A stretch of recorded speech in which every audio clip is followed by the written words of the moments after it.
of great experts in multiple fields, multiple areas, with tons of wisdom that they can share with us.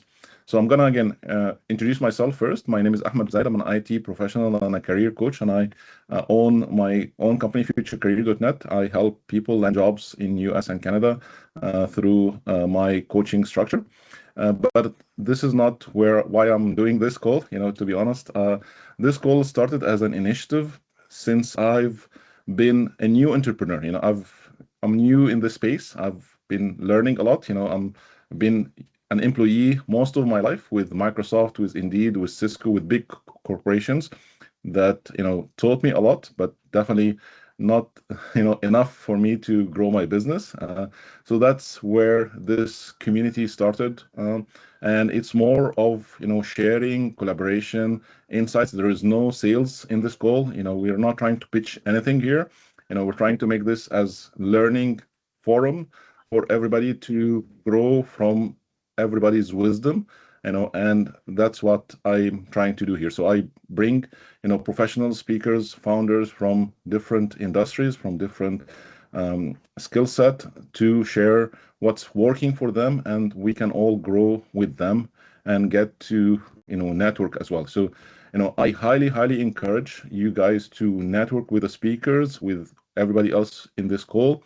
This is how you can get better opportunities. You don't know who can help you do what in your business or in your journey. That's how it works. Small talks after this one could help you a lot. So with no further ado, I want to introduce my speakers. I'll let them introduce themselves. We'll take turns, and so the first thing that we need to do again is get to know you. What are you doing? What are you solving for? What are the customers? Who are the customers that you're supporting? And what's one thing that people would learn from you in this call? So let's start with Barbara, Karolina, then Ahmed, then Mohammed. Barbara, you're first. Thank you, Ahmed. So much, Barbara, for that. Karolina, you're next. Very nice meeting you. So Karolina is the full name, or most people call me Karo, so feel free to call me Karo.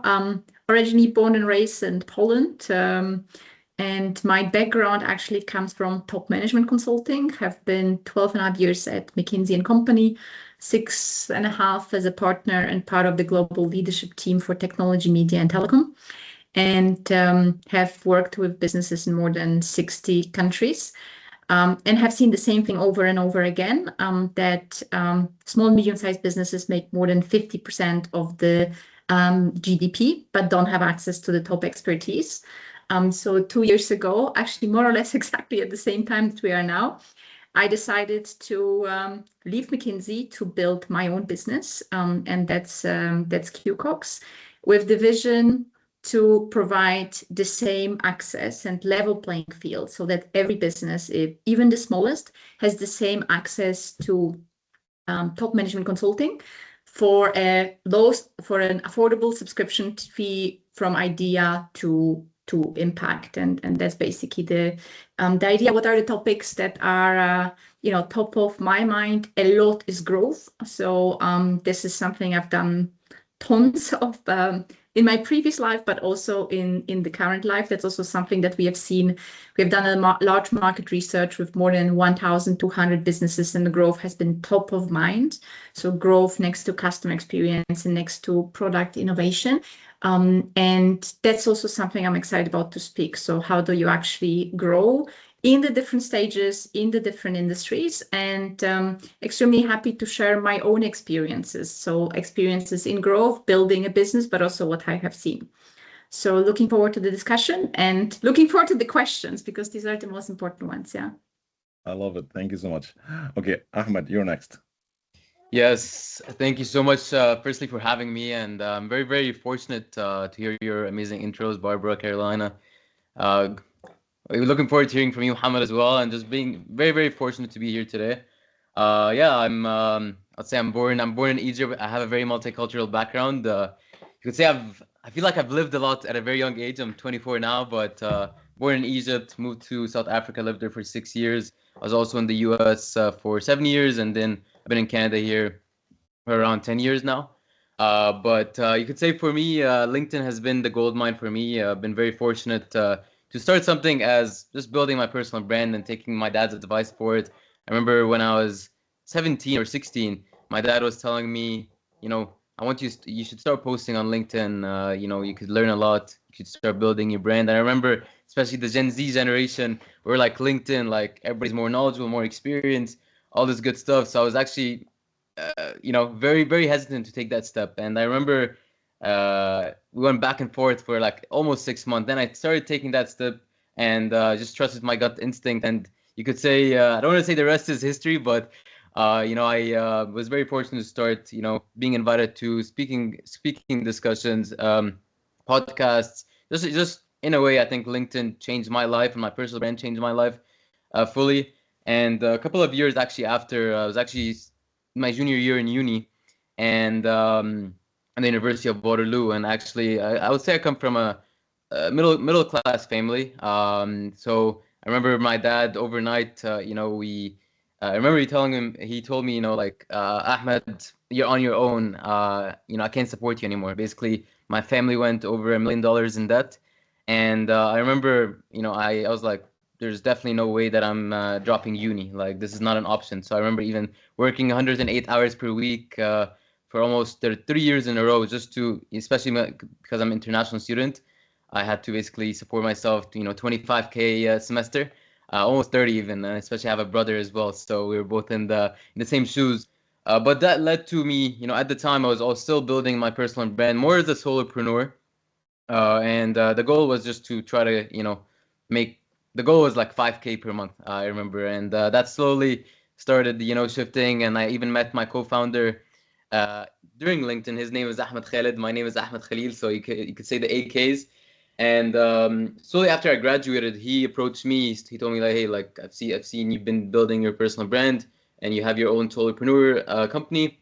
Let's build something together. And funny enough, I met him like when I first started, and he's actually 15 years older than me. So very fortunate, the past 2 years and a half have totally changed my life, got my family back on their feet, and you could say it's been better than ever. A goal that started for me making 2 to 5K per month ended up me selling the company for over $30 million in January. So that's a little bit about me. Basically, I focus on personal branding and public relations for 7 to 9 figure CEOs in the Middle East. So we're based in Dubai, and we're very focused on 7 to 9 figure CEOs in Dubai, Saudi, Oman, Qatar, and so forth.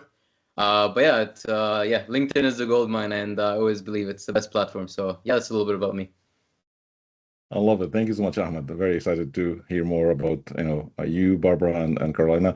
But, before that, Mohammed, you're next. Please give us, again, your intro and tell us more about what you do. All right. Thanks. First, thanks for having me with this group of amazing people.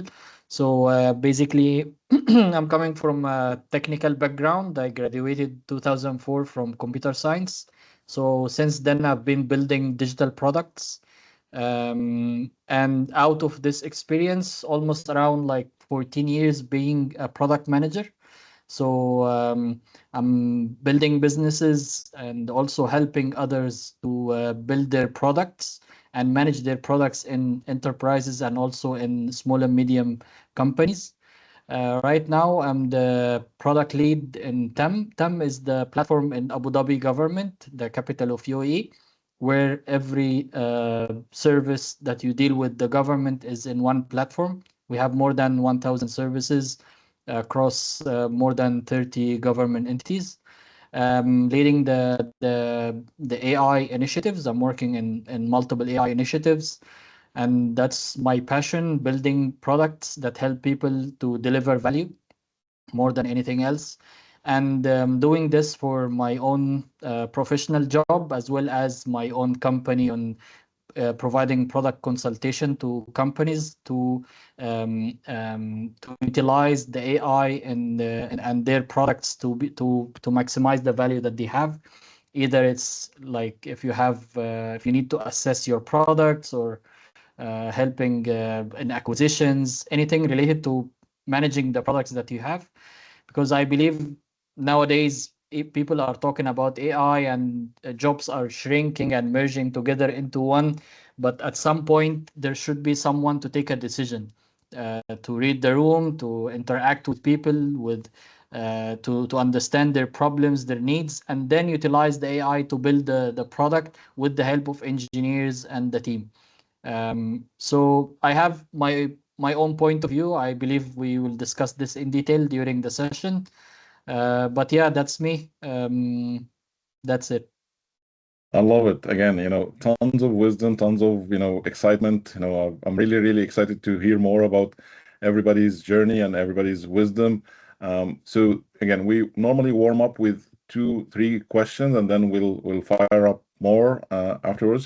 So the first question that I always ask, in this panel is, what is one mistake that you personally did or you've seen other founders do most of the time, and how would they fix it? So again, stories would be amazing if you have some kind of stories to share for this kind of mistake or whatever you're going to share with us. So we'll start with you, Barbara. What one mistake you personally did, or maybe you've seen other founders do all the time, and how would they fix it? So I'll speak to what I think is a big issue in the product launch market that I've seen consistently throughout my career. I definitely love engineers. I'm married to an engineer, but I will say that speaking about features and functionality will not necessarily, achieve goals. So I think it's really important for whether you're a solopreneur or you're in an SMB or in an enterprise to have specific business goals that you want to achieve, right? If you don't have specific, and I don't necessarily just mean in terms of dollar amount, quantitative and qualitative, very important, because then you have a North Star in terms of your measurement. You then reverse engineer that to be able to say, okay, how do I go about achieving those things? And, Mohamed, you hit the nail on the head. What is the value of my product, not the features and functionality? So I would just say that being able to package your product, be able to price it in a way that's compelling to the market, being able to place it, whether it's on LinkedIn or elsewhere, to be able to get to your audience, your ideal customer profile, to be able to promote it. So for example, if you're launching it, maybe having an early adopter program, and then ultimately gaining the profit from your effort is important.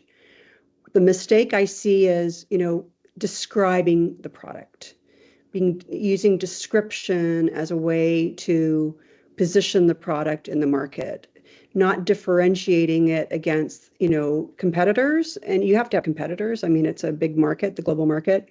But ultimately, what is the value and what can you help bring to the table in terms of the way you're positioning it?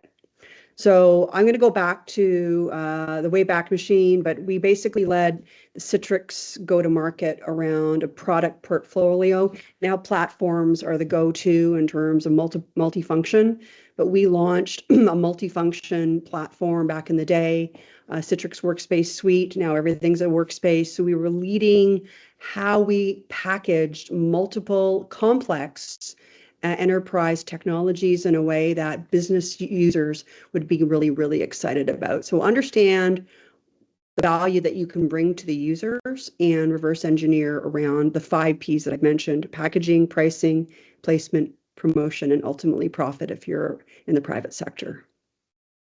I love it. I love it. Again, this is definitely a great wisdom, and I'm sure I'm learning those things myself. And you hit it right on the head. Like the problem description is very, very important, more than the features, more than the product, more than what the market is asking us for. Awesome. Good wisdom, Barbara. Thank you so much. Karolina, again, what's the biggest mistake have you done yourself, or maybe other founders you've worked with? Yeah, I'll give you one that I've seen and one that I've done, so that it's basically fair. So the one that I see over and over again is basically not involving customers enough in the process. I see products being built or services offerings being basically set up and defined and then being pushed into the market. Yeah, but there's a lot that happens basically behind the closed door. And that, to be honest, is regardless if this is in an early startup, later startup, if this is an established business, the customer, for me, if you need to take one thing out of it, it's built with customers for customers. And what does that mean? Just very tactically, like how we have done it is before we even launched, we went and did like some pre-interviews. It was just a couple, right? Just 5, 6, 7 pre-interviews just to see, okay, will we gonna actually go that direction? Then once we basically said we actually, left our previous jobs and started building. The first thing we did is we did a large market survey. Now, that's not something you need to do, but for us, we did one in 7 countries with more than 1,200 businesses to figure out what are the priorities of these businesses. No? So, and this is what came before, what I mentioned in terms of, growth being first, together with innovation, customer experience. And then once we started designing and building, and that's the thing that every single business can do, is involve customers as testers and co-developers in every sprint. So if your sprint is 2 weeks, then make sure that in that sprint, you have a couple of customers that you bring and that you as a founder and as a leader truly hear the feedback firsthand, not through the second person, third person, no, that you really feel and hear what the customers truly say. And importantly, make sure that even after you go and you launch it, then you actually continue that process. And especially you try to educate your customers to actually say, please come with the feedback. Yeah. And in our case, for example, the feedback is so much ongoing that, even now, so we're roughly 1 year commercially live.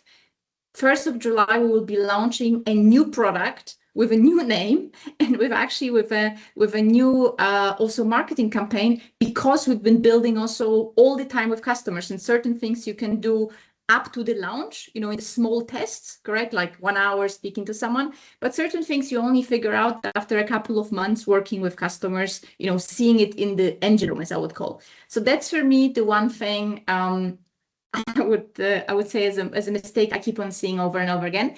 And then the mistake I have done was, and I'm pretty sure Ahmed is going to talk about it later, is actually the personal branding. So I was too late. So I had an account on LinkedIn, 17 years, I think, roughly, I counted, yeah.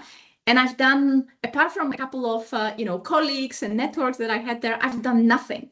So when I actually founded my business, this was the day that I started.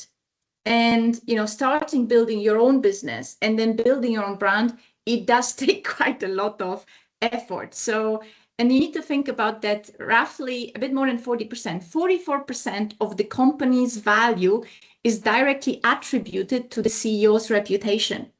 And more than 80% of people, 82% roughly, I think, they trust your business more if the leaders are visible. And there is, tons of other actually research that say that actually 70% of the research is done before people talk to you, actually.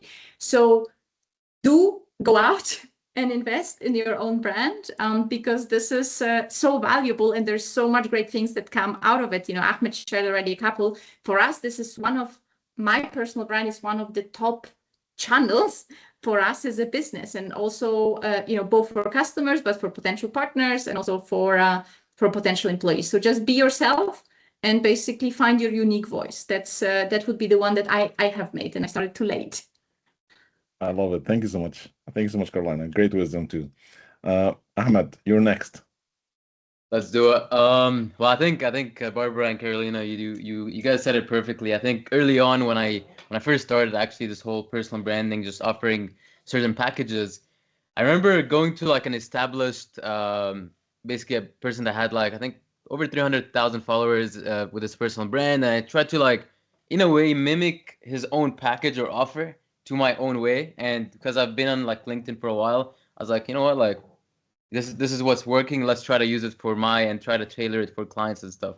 And you could say I think that was the biggest mistake I probably ever made, just because at the time you could say I thought I knew the user's pain points, but it was actually just assumptions that I've actually made. Like I even wrote this prior to the call, because I think there's 4 questions I always ask myself as a product builder. And I think Mohamed as well would relate to this, is understanding really the user's pain points, you know, in terms of who specifically has this problem, you know, and who is basically, this is your ICP, you know, ideal client persona, and you need to understand the demographic they're in, their age group, everything about them from A to Z, right? Like, how painful is that problem?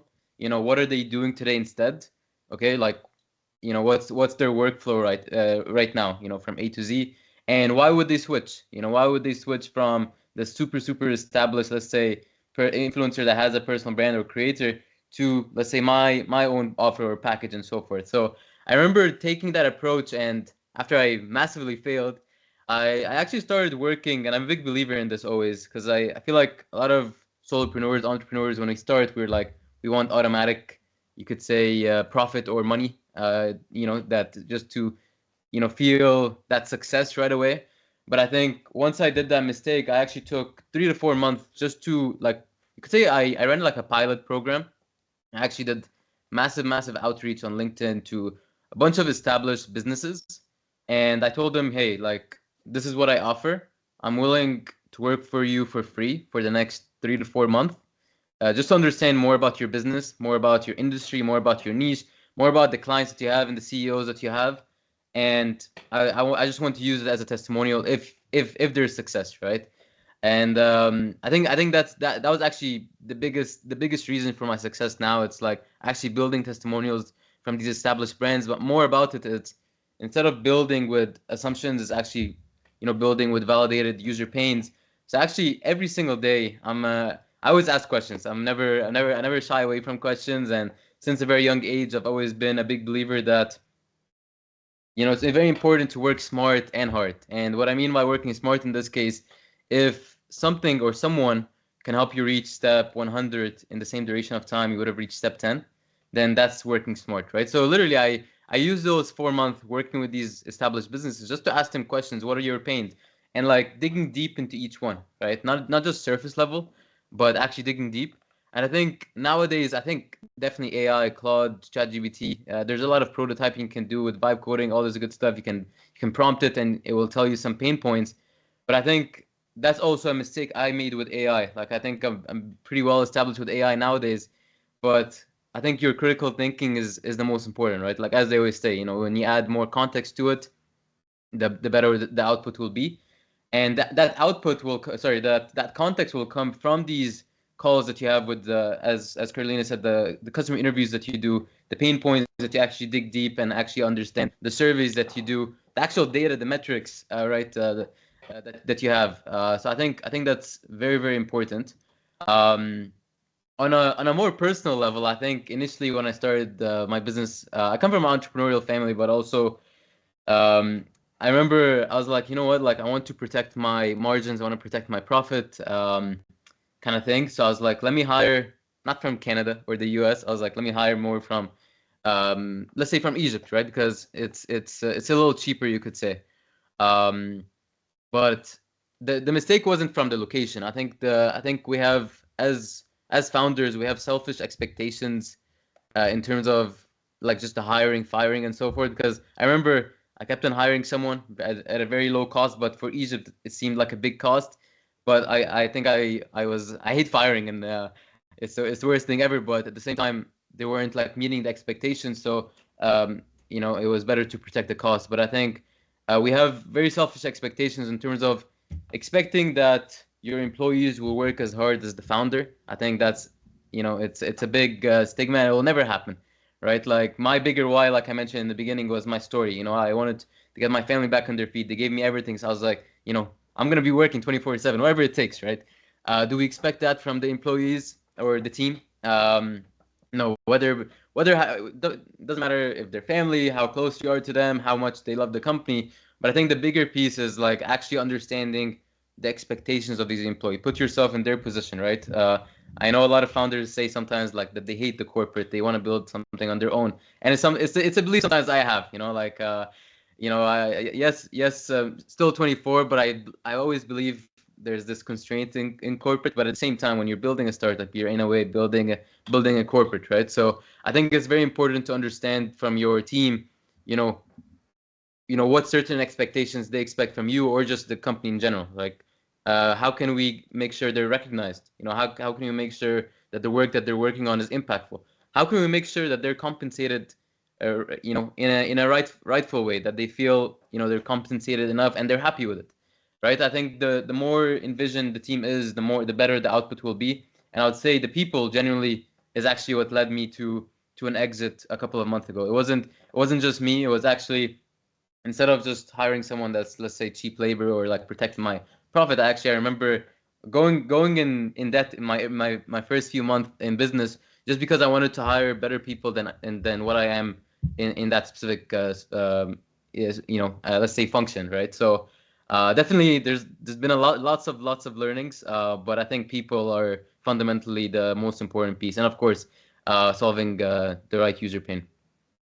I love it, Ahmed. Thank you so much again. Tons of wisdom. Hiring the right person is definitely very, very important to any business, and also, value for money for sure. Awesome. We'll move to Mohammed. Again, question is, what's the biggest mistake that either you personally did, or you've seen other founders or other corporations do, and what would be the solution? So I believe nothing left for me to say about this, because the problems you just mentioned and the mistakes are one of the things that I've done many times before. Like I will start with the value, or building without understanding the problem that we are solving. Usually people like they prefer to go to solutions directly without they like the idea, like we have a big idea to build something, let's build it, and then after building it, we know that no one actually is interested into this solution, because we did not understand their problems. We did not understand, even if they are like, maybe I have a problem, but how many in my market that I'm addressing are having the same problem? It could be few people that I can work with, but they are not enough for me to start a business and be a profitable business. So every time, since I'm building products for many years now, that was every day's question I'm asking myself: what I'm trying to solve here, and for whom? How many are they? How frequent is this problem is happening to them? So I have to ask these questions before even thinking about the idea or the solution, especially with the technology that's being every day we have a new technology, especially these days with the AI. Every day there is something new. It's always better to understand the problem that you are solving, for whom, understand your target audience, the personas, what are their pain points. Even if you are building like a product, a company, or even yourself, as Karolina mentioned, and Ahmed, myself as the product. I'm personal branding myself. So first question I should ask: why I'm here, what I'm doing, what kind of branding I'm targeting, to whom, what problems I'm trying to solve with these people. So I believe this is something very important. I've done this mistake a lot. I'm still doing the same mistake, and that's why every day I'm asking myself this question: what are the problems I'm trying to solve? To whom? How many are they? Where are they? What they are doing? Why they are doing this thing? And then I can come up with the solution that, based on the technology that we have, either it's an AI, mobile apps before, the cloud, crypto, all these technology waves that we noticed. Everything comes with solving a problem. Maybe today the AI is solving problems that we were not able to solve before, but the problem is the problem, right? Either you are trying to solve it with AI or something else. But if you are solving, or you are stuffing AI just to have an AI, maybe it's good for marketing reasons, like to use it as a marketing strategy, but you don't expect that AI will solve everything that you have. You have to understand the problem first, and then see how the AI will solve it for you. Because AI is a generic term. It has many things that today's we are talking about generative AI. and so on. But AI is a big domain. So again, referring to the same problem, I think all of us talked about is what value are bringing to whom, why. So this is very important. And I will add a bit to that is the timing. Timing is very important. Sometimes we are very late, sometimes we are early, sometimes some technology is not the right time to push it to the market because it's not mature yet. It doesn't cover the problem they are trying to solve. So maybe this is not the right time to expose this technology or use it. And maybe it's late also, as Karolina mentioned. Sometimes it's better to tackle this immediately and take that opportunity without losing it, because timing is very important. So same happened to us in many occasions, like being late to learn what this AI means. I think this could be something that we can solve right now if we are still don't know what this AI means and how can be useful for us. I'm not talking about only chatting with the AI products like ChatGPT, but also to utilize them to actually do things for you. So at least to know what are the capabilities of those technologies. If they are good to me, that's good. If they are not, at least I know, and I keep on learning every time, because this is the most critical skill that everyone should have right now, is keep learning. No matter of like technology, are we going to be replaced or not? Is the AI is going to we are going to lose our jobs? The most important part is to keep learning, I guess. This is the most critical skill that we all should have. I love it. Again, lots of great angles, great perspectives from all four, speakers today, and I'm again very excited about digging deeper into those insights and learning more about those challenges and how we can learn from you guys. Okay, again, there is one more question that I normally ask in this panel, and then we'll open up for Q&A because I see some excitement in the chat about some questions. So the third question is, again, what is one leverage, that you think founders could use in 2026 to grow their business and get maybe more profit or more branding to their business? So again, one leverage that you think, from your experience, from your wisdom, that founders could use today to, expand or scale their business. Barbara, you're first, as usual. Yeah, so I will just say, in terms of founders, I think, Ahmed, you mentioned 24/7. AI works 24/7, right? We may not be able to, but the question becomes, how can you get AI systems beyond just ChatGPT to do the work or some of the work and offload that? So what I've done in my consulting in terms of solutions and bringing agentic AI to SMBs as well as enterprises, which include the Parliament of Canada and some members of Parliament that I work with. So I do a workshop with them, and you can do this on your own, right? Write down, could be, pen and paper. Still remember how to use a pen. I think it tends to lodge it into the brain a little bit more when you do that. What do my digital functions look like? In the digital world, what am I doing every day that is of a digital nature? And then what am I doing in the real world? Am I meeting people for coffee? Am I part of a luncheon meeting with entrepreneurs every month that require the human side of things, right? If you can be able to delineate what those two worlds look like, then there's an opportunity to leverage AI systems, AI playbooks, AI agents, to extend your current use of a ChatGPT or Perplexity or whatever you're using, to be able to automate quite a bit. I'd say at least starting, and this is where the experimentation comes into it, some of your digital work. So for example, if you, and I'm I'll be honest with you, I'm in the early stages. I've developed a new playbook that it's going to be launching a blog. I am not getting AI to write the entire blog. I'm getting AI to provide me with some angles around which I can then articulate the value of a new product that we're going to be launching. And I think I mentioned that before, but I'm not here to sell you on that. I'm going to be basically spinning up an entire blog series and automating that drip campaign, right? Where it used to take, hours to do writing, to be able to automate that is now, the AI system that I'm using can now do that. So I would just encourage folks to start thinking about your digital work versus your real, what you're doing in the real world.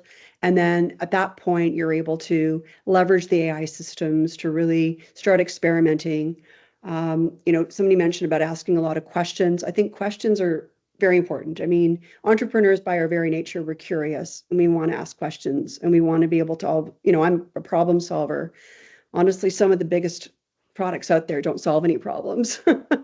But regardless, I would just say, look for validation of what you think you know, but always be open to the discovery because that's where the gold in the future is. So just do that work around your own personal assessment. And I think that's a really good starting point to really drive AI adoption for your 24/7 assistant. I love it. I'm very happy to share. Now, of course, I could go towards AI as, for us, AI is the core front and center of, of what we do. Otherwise, the model wouldn't work. But the lever I'm actually gonna share with you that I think I actually don't see many businesses do right is map your proper omni-channel journey. And I'm going to say what I mean, and it's map the current and it's map the future. So right now, if you look at B2B, and many of you are actually in B2B, it takes roughly 266 touch points in order to close a sale. Yeah, that's quite a lot. And that's actually 20% more than just a year ago. Yeah, so the number of touch points are going up and the number of actually stakeholders are also going up. Yeah, and what you actually need to do is you need to make sure that you meet more people, of course, correct? So you create actually, just more potential customers and then you bring them actually to sale.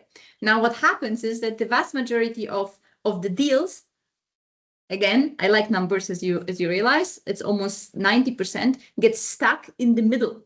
So they don't move. And the big, basically, lever for that is build an omni-channel journey, how your journey looks like. What does that mean? It actually means it's customer journey. How does your customer move from first contact? So where do you meet him or her or them? Yeah. And then how do they actually interact with yourself, with your business? And then how do they close and how do they do service?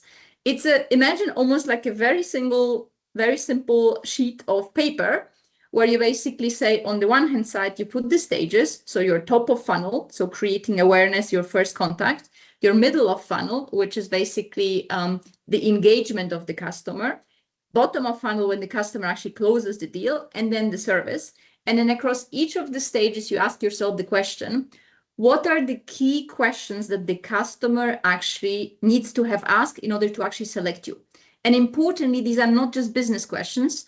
I differentiate into two types of questions, trust questions and then business questions, because the first thing that people actually will ask themselves is, can I work with them? Do I trust them? Can I trust them with my problems and with my business? Yeah. So you actually define for each of the stages the business questions and the trust questions. And then you define next to it the touch points where these questions will be answered by you and your business and your team. Yeah. And there was a question also that I know we're going to talk about later, but in the end, it's each of your employees becomes the face and the opportunity actually to answer these questions for the customer. So it's a truly community that you can do. And the channels can become social media. So if it's LinkedIn, if it's YouTube, it can be, of course, your website, but it can be a sales representative. It can be an event. It can be a podcast and a newsletter. And imagine and ask yourself which of these touch points are true wow touch points, where the customer says, wow, this is different than what others do. So that would be for me the one lever. map it currently, map the future, and make sure that the personal brand, so the CEO, founder's brand, is a big chunk of exactly that customer journey. That would be mine. I love it. Tons of wisdom, Barbara, Carolina so far, and Khalil. Again, the question is, what is big leverage that you think, as a founder, you're going to use yourself, or maybe other founders need to use in this 2026 to grow their business? Again, you've done an exit, and you learned a lot from that. So we're definitely looking forward to hear your perspective here. Yeah, absolutely. No, I think perfect answers, by the way, Barbara and Carolina. I think, well, I think it only makes sense to say that I think definitely one of the biggest leverage distribution channels right now is your personal brand, right? It only makes sense to say it from my end, because I think right now trust and attention is incredibly fragmented, right? Especially in the digital transformation era that we're in, especially with AI. I think if let's say open up LinkedIn right now, you'll see a bunch of AI slop, a lot of let's say founders pitching their services. But I think and I think, by the way, a lot of these founders are actually incredibly talented and incredibly experienced. But I think as you said, Carolina, it's in terms of understanding it from a funnel perspective. From a top of the funnel, I think a lot of even your possible potential clients don't even know that they have a problem right now. I think that's the top of the funnel in terms of making them realize that, oh, you're going, there is an issue, there is a pain point that is worth solving here, and it's making them see the problem within your posts, right? I think that's like them seeing their own problem within your posts, them basically feeling seen within your posts is very, very important, and just making sure that maybe this is actually the right person. I actually didn't know that there was a problem.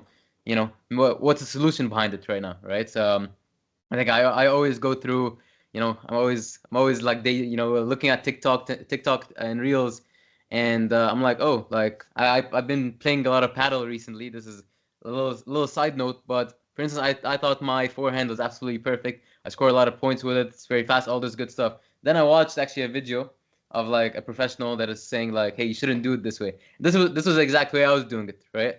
So then I was like, you know what? Like, let me actually watch more of his videos, and I started, step by step, realizing actually my approach to that certain, let's say, forehand was not it, and this also goes in the professional space as well. But I think eventually your personal brand can really shorten the path to everything business related, right?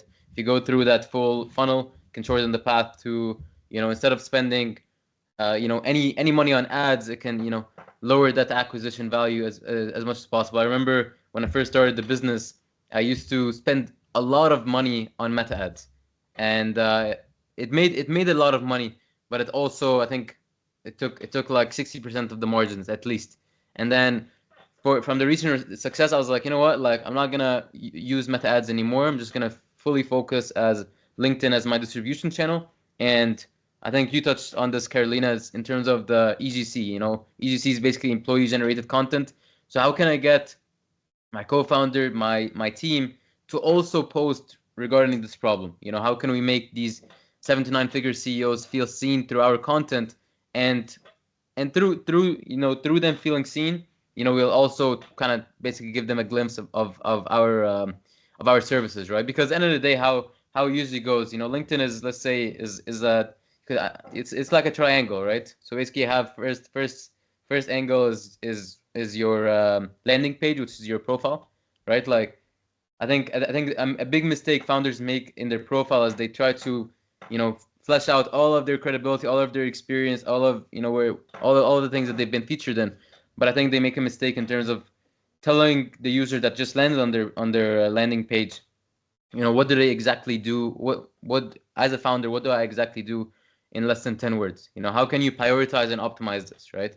Like, needs to be very, very clear and like accessible in terms of what you do as a founder, what services you offer, or what products you offer. And the second piece of the triangle is your content, right? Building a content engine that you have top of the funnel content, middle of the funnel, bottom of the funnel, and I can definitely go in depth in each of those.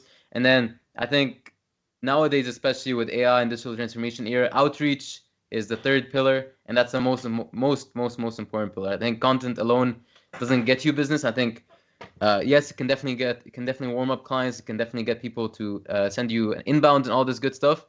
But I think outreach is the most important thing, and specifically in outreach, follow up is king. I think I'll speak about my generation, but I think a lot of the Gen Zs have a lot of you could say egos, where they send like one outreach, that person doesn't respond, they're like, they don't care, my service is bad, all this good stuff. But I follow like a 3-3-7 approach, where I follow up every 3 days, and then after another 3 days, and then after 7 days. I think follow up is king. You know, I think you need to understand that the world doesn't revolve around me.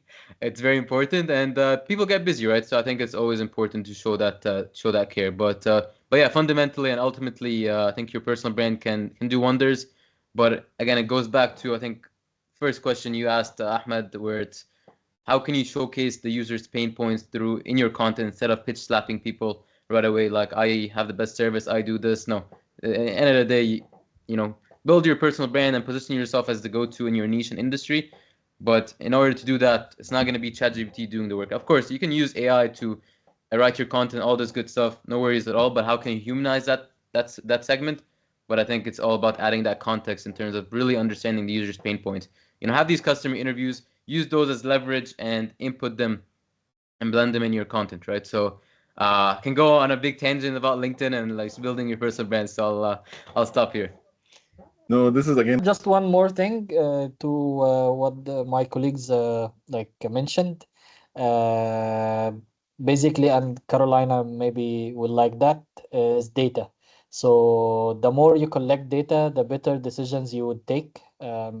So try as much as you can to collect data, either qualitative or quantitative, by setting up the right tools to collect these data along the journey of the customer.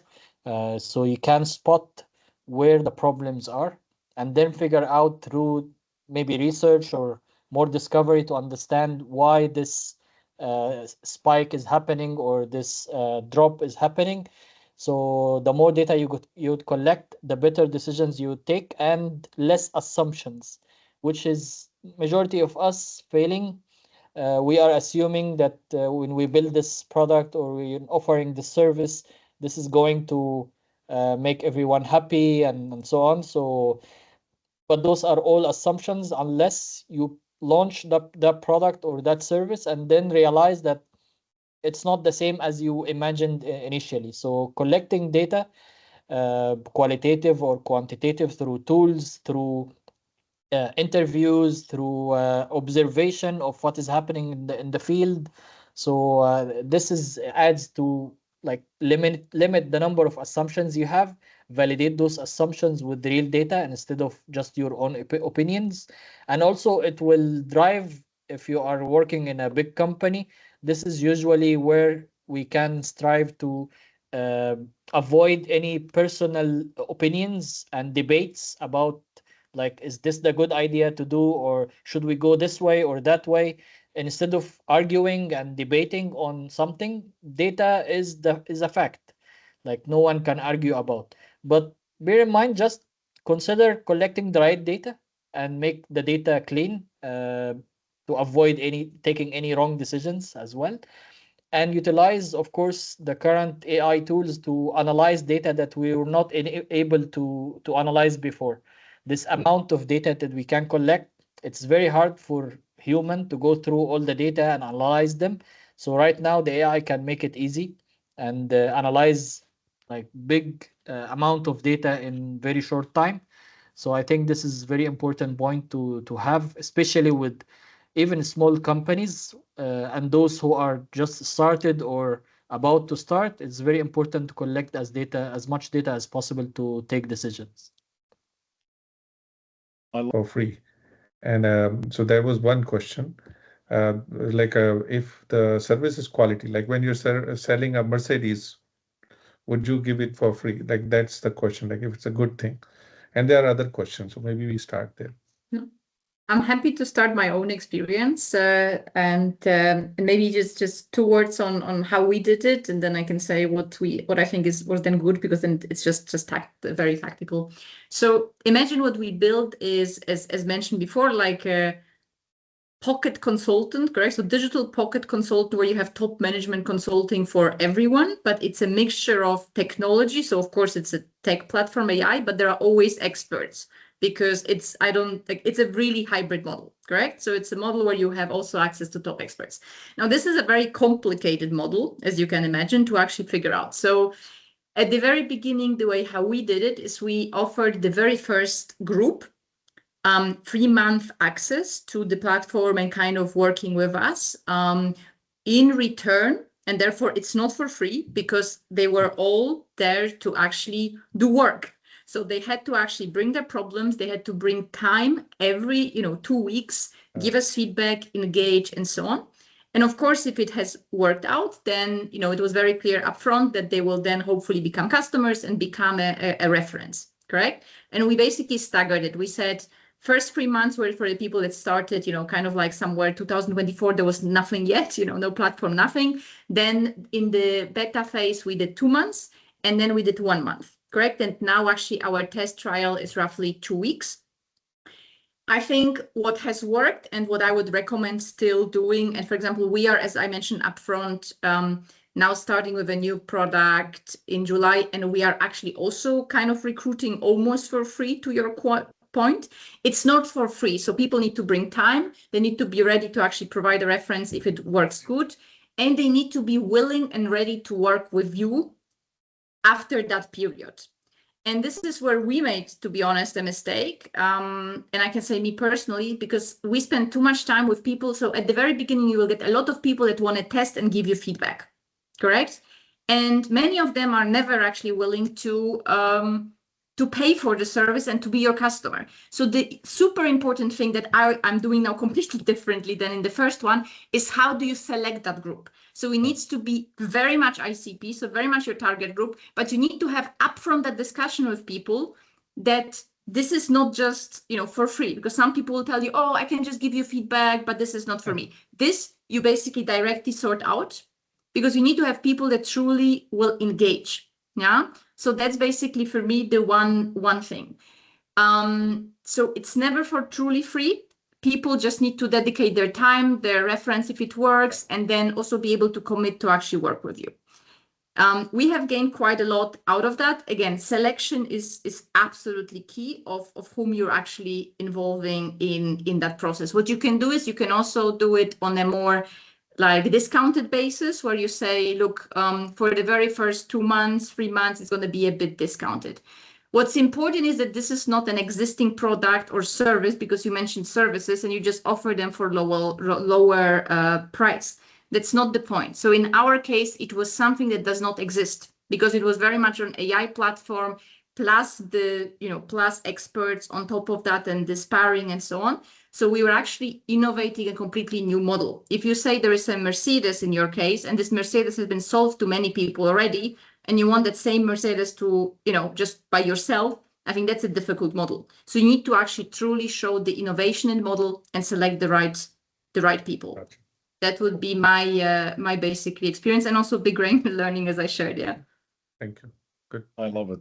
Very nice. Barbara, Mohammed, Ahmed, do you have any follow-ups here? Any insights you want to share? Yeah, I can definitely. No, I think what Karolina mentioned is absolutely perfect. I think that was the exact thing that I went through, because initially, especially in the service space, the first thing that people ask is like, hey, do you have any testimonials? Show me basically people you've worked with before, and like, what did you offer them? What was the results? All this good stuff, right? So it was a very, very big barrier of, you could say, convincing, and because you can't really sell trust. I mean, you sell trust. Like trust is hard to build, right? And it takes time. Like, I think brand building takes a lot of time, even with your personal brand. Again, you can have your expertise, but I think it takes 6 to 12 months to actually build a proper personal brand with a lot of consistency. So, and initially, before I even started, I actually didn't know anything about sales. I used to actually, I'm very outgoing, all this good stuff, but I think sales, I was like, in order for me, because I think, again, you can have the best product in the world, but if you're not able to sell, you know, it's not gonna go anywhere. I think Barbara said it as well. There's a lot of bad products out there, but you could say they still sell, right? Because they probably have some good salesmen behind it. So I personally actually put in invested in myself 15,000 British pounds. I actually took a sales program for 6 months in the UK because I was super invested. I was like, I need to make sure I sell. But that separately, I was like, instead of me going through this whole big effort to convince someone to buy my product, and I saw the pattern that everybody's asking for testimonials. What I did was, and what Karolina actually just exactly mentioned, you know, like, again, it's technically not for free because they're putting in their time. Yes, I work on a done for you model because most of these studios, if not all, are like very, very busy too. So I think they usually invest like 1 hour, 2 hours per week maximum. But again, it is their time. But I think something that I was very, very, I made a mistake, same mistake that Karolina did, where I was like, you know, let me just get whatever CEO, let me just, you know, offer them the service. And people love free stuff, right? Like, why would they say no, right? So I made that mistake. And after 3 months of a pilot program, they eventually left and they were like, okay, bye. You know, I'm not gonna work with you. So I took it a different approach where I was very selective. You know, I was like, I needed to make sure and understand the CEO in front of me. Are they actually even interested in their personal brand or not? Like building their personal brand? Or are they just doing this or taking this because it's free? So I think the selection process is very, very important. And then the second piece, once I knew that this person was the right person, I asked them, you know, after I do, like, also I didn't want to, like, when you're building, let's say when you're working for someone for free, you don't want to have like a crazy cost on you, right? Like, let's say if your normal service, I don't know, it's $5,000 per month, you don't want it to cost like 10K, right? Like, you want to be very selective in terms of you want to make it valuable. You want to make sure there's perceived value and it reduces the friction and the work on their end. But at the same time, you don't want it to cost you like your team's capacity, your time, all this good stuff, right? It needs to be also constrained to a specific piece. Could be, let's say in my case, could be like, I'll optimize your profile and I don't know, help you write, I don't know, 8 posts per month. And let's say outreach is a huge effort. So I'm not going to offer that. And that can be more of an add-on or upsell later on. But I think that was the second piece. And then third piece was telling them, hey, like, if we do these things for 3 months, what would make you stay as a client, as a customer after? So I actually made the client actually it's established their own KPIs or OKRs, and I worked based on what they want, right? So let's say a lot of people love the quantifiable stuff. So like, I want to get as many likes, impressions. Let's say sometimes they want like X number of clients. So they want to kind of turn their personal brand into profit. So I was like, okay.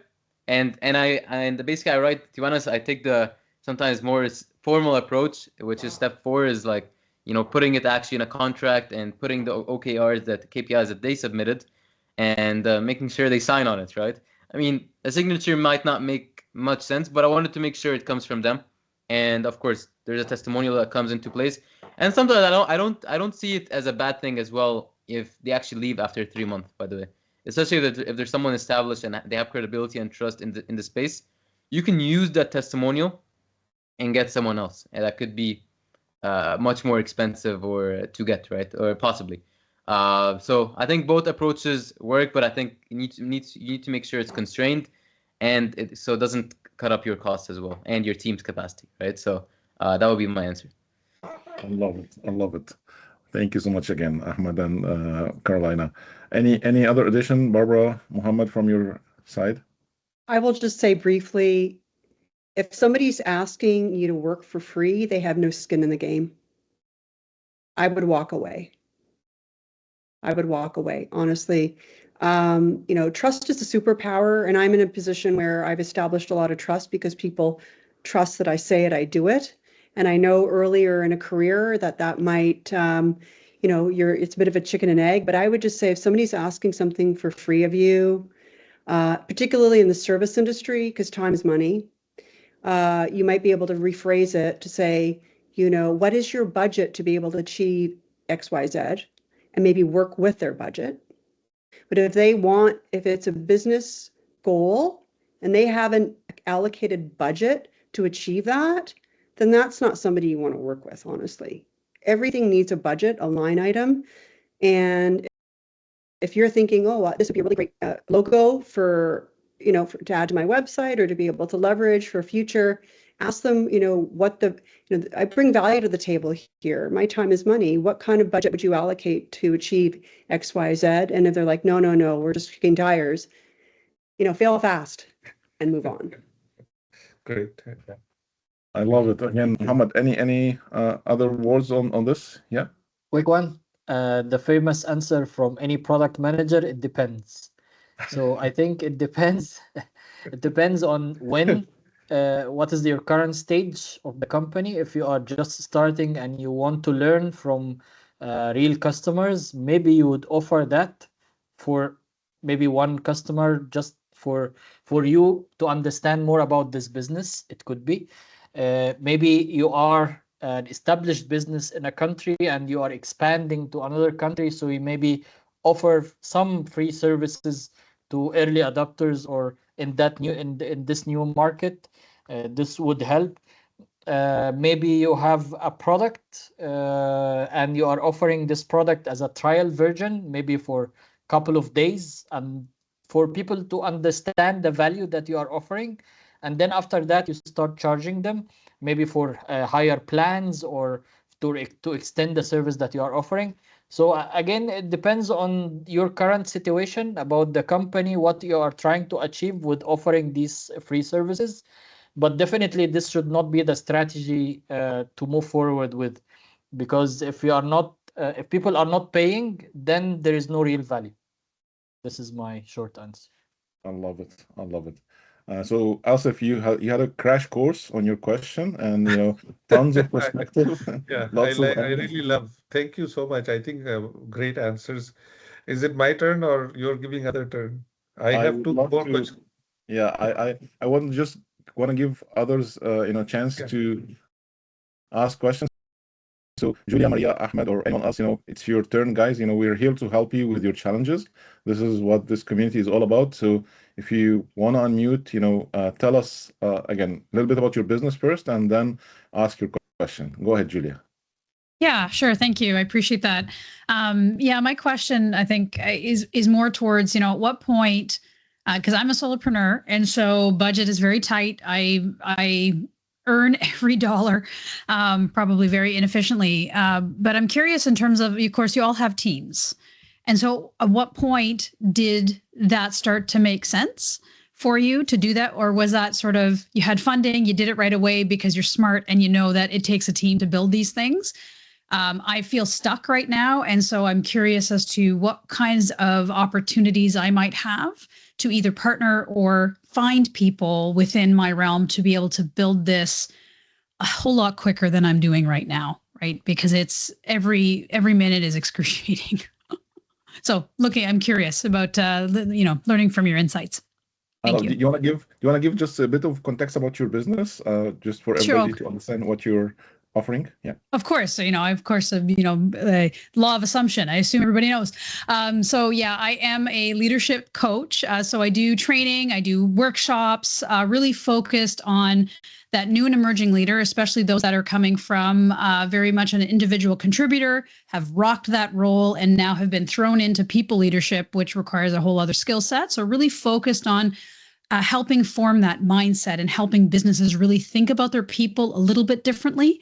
Because oftentimes, again, it's those strong, technically skilled folks that naturally move up, but then they tend to struggle because it's just a different skill set. So that's where I try to support businesses and people getting into that role. I love it. So again, the question is, when is it time for founders to scale, and specifically Julia here, and hire more people to help her do some of the tasks that she needs to help with. So Karolina, Barbara, Mohamed, whoever want to speak first, go ahead and share your wisdom, please. I can offer a very brief overview of what I would do. Do a SWOT on yourself and on your business. What are your strengths? What are the weaknesses? Where the opportunities are and the threats? And I would triangulate the opportunities to say, who do I know with that could help me here? Is that a digital companion playbook that I could use? around those opportunities. Play to your own strengths, know what your weaknesses are, and whatever those are, maybe that's at a point where you're going to seek out partnerships to really buttress those weaknesses. And I say weaknesses because, let's face it, we all have them. I'm really good at some things, and accounting maybe not so much, right? But so I hire an accountant to do those things for me. But be honest with yourself, and then understand where you're spending your time. And again, going back to that where can I use and leverage these systems to maybe supercharge my time, and then focus on really partnerships. Because if you're at a point where you're actually wanting to hire employees, that's a whole different play than, say, wanting to partner with somebody technical who maybe can do some of the development work to be able to get a new client, to be able to package a product or a service. Hopefully that helps. Yeah, that's great. Thank you. You bet. Happy also to share, Julia, from our side and our experience.